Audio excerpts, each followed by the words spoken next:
service d'archives en tant que tel au sens légal? Pas sûr en fait. Hein. Pas de définition. Non, pas sûr. J'ai dit une bêtise, non? J'ai dit un truc énorme?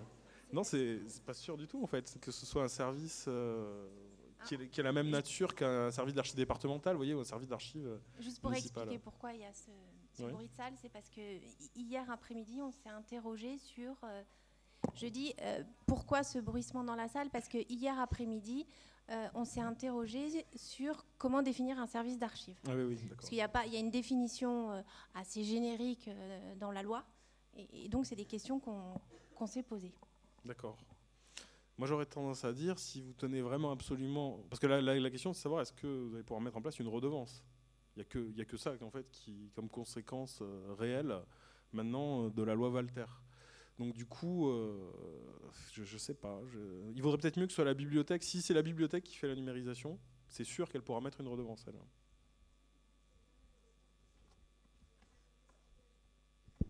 Ah. En fait, c'est une question piège dans mon cas, parce que j'ai déjà une lecture qui a été faite par la directrice d'affaires juridiques de mon établissement, et qui trouve très pratique que le service d'archives, notamment, puisse faire de la conservation au-delà, alors déjà avant, hein, au-delà des délais CNIL, notamment parce qu'on a un service d'archives. En fait, ça permet de déplacer la responsabilité d'archivage et du coup de changer de loi. Et c'est très concrètement une subtilité qui a déjà été prise bien pratique, qui a été considérée bien pratique par mon établissement.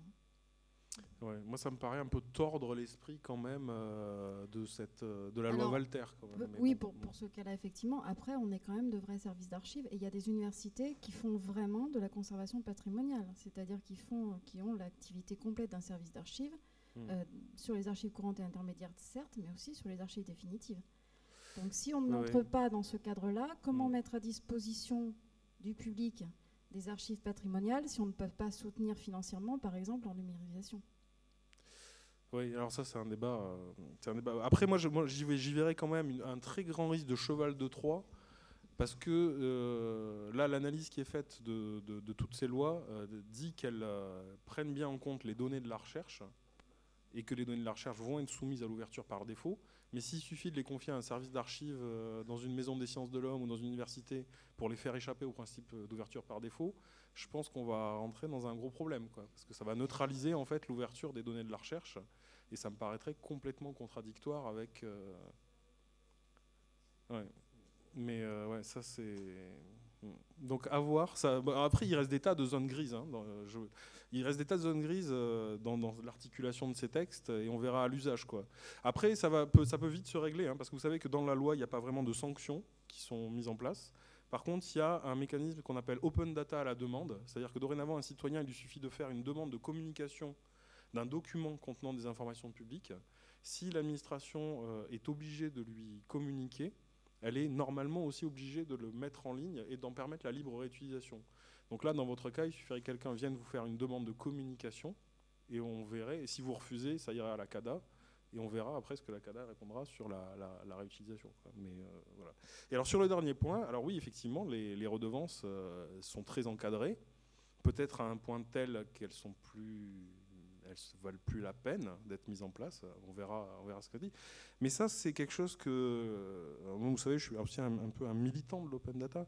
C'est quelque chose que les militants de l'open data disent depuis très longtemps. Ils disaient aux établissements culturels qu'il était illusoire de compter sur les recettes des redevances pour financer la numérisation patrimoniale, et que donc le vrai combat politique, il est de demander un financement public de la numérisation patrimoniale, et c'est le dernier financement qui restera pour soutenir ces activités. Et moi, je suis assez attristé, par exemple, que la mission de Stéphane Bern, qui est censée porter sur la conservation du patrimoine, n'ait pas eu un volet numérisation conséquent, parce que c'était un sujet en soi, et ça aurait pu être l'occasion de demander des financements pour la numérisation. Et je dis ça parce que, je ne sais pas si vous avez vu, mais il y a un loto du patrimoine qui est envisagé. Aux Pays-Bas, le loto du patrimoine, il sert à financer la numérisation dans les musées, et c'est ce qui a permis notamment au Rijksmuseum, le grand musée des Pays-Bas, de passer à la libre diffusion. Ils ont mis toutes leurs collections sous licence CC0 qui permettent la libre réutilisation. Donc il y aurait eu quelque chose à faire dans cette mission-là pour sécuriser des financements publics pour la numérisation qui risquent d'être de toute façon la dernière option pour faire de la numérisation patrimoniale dans ce pays, quoi. Depuis de longue date, au Royaume-Uni, la loterie nationale finance largement ce genre d'opérations culturelles.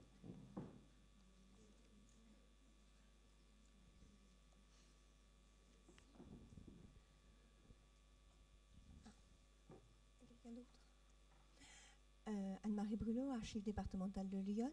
Je voudrais qu'on soit bien d'accord sur bien comprendre. La licence partage à l'identique. Elle implique bien que si nous mettons en ligne nos données gratuitement, le réutilisateur doit également les mettre en ligne gratuitement.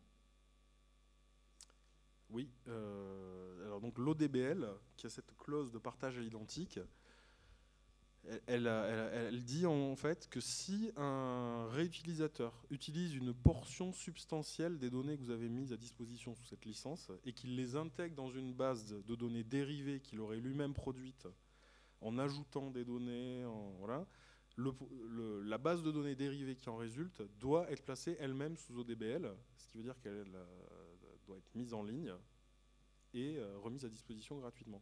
Ce qui en fait est une contrainte très très forte pour le réutilisateur. C'est pas du tout anodin, notamment quand vous êtes un réutilisateur qui a une visée commerciale. C'est pour ça d'ailleurs que moi je n'emploie jamais l'expression libre de droit pour les licences libres. C'est complètement faux. Les licences libres ne sont pas libres de droit.